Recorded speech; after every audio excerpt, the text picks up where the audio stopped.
This is the Global Happiness Crusade, and these are the systems that shape us. Government and happiness. So let's talk about government. At its best, it's meant to serve, to protect, to empower, to shape a society where people can live with dignity, purpose and hope. But somewhere along the line, many citizens stopped believing that.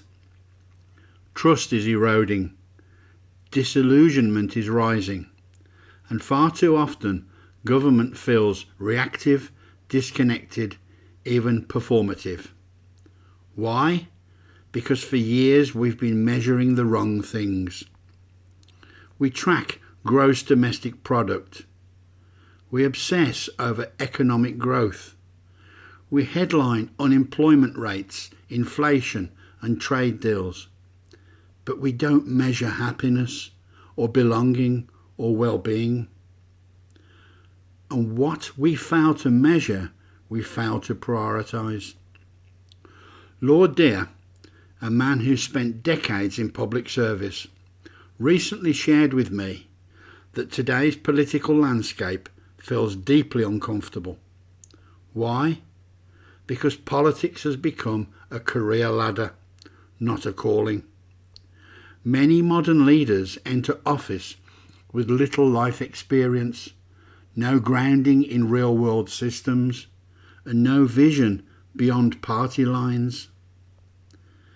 But people are hungry for authentic leadership. They want consistency. They want clarity and honesty. They want realistic manifestos that deliver, not disappear in U-turns. They want policies that reflect real lives, not just headlines. At the Global Happiness Crusade, we believe government must return to its true purpose, to serve the happiness and well-being of its people.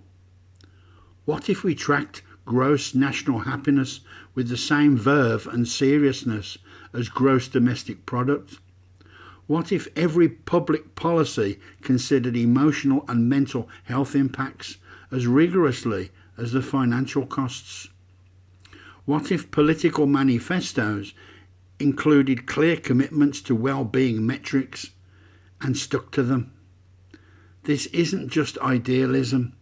Nations like Bhutan have already pioneered this approach. Cities across Europe and the Americas are experimenting with well-being budgeting. It's not about being soft, it's about being wise.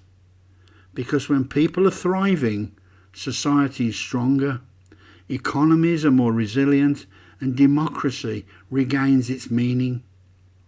Imagine a government where policy is designed around people, not polling, where civility replaces polarisation, where long-term well-being trumps short-term wins, and the moral compass is not lost but restored. We believe it's possible. We've seen the signs. Now we need the will. Let's raise our expectations. Let's hold our leaders accountable. Let's reshape governance as a force for collective happiness. To explore this vision in depth, you can access the Government and Happiness Spotlight from the Global Happiness Crusade by checking out the show notes for a direct link. Because democracy should do more than manage systems. It should elevate lives, and it starts with what and who we choose to value.